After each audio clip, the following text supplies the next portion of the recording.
I have instructed the DPWH and for that matter, all of the departments to return that. Tinanggal in the last administration yan yung acceptance. Alala ko nung governor ako, walang natatapos na, walang pwedeng sabihin completed kung hindi accepted ng local government.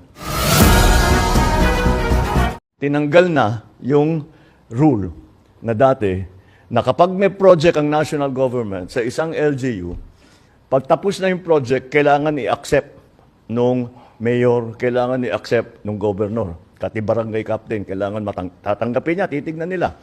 And this is an important safeguard dahil pagka nasa LGU ka, hindi mo naman pinagkikitaan yung project. Kaya ang maliwanag, titignan to talaga na tama, na yung kalsada, 8 inches talaga yung konkreto. Pagka may asphalt overlay, makapal talaga yung asphalt overlay. Yung flood control, lahat yan.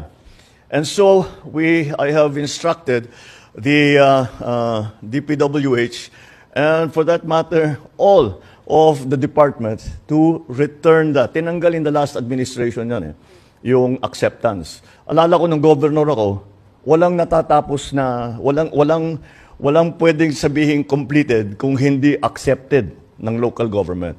Babalik natin yun. Tinanggal nila in the last administration. We are putting it back because that is one of the best safeguards that we have.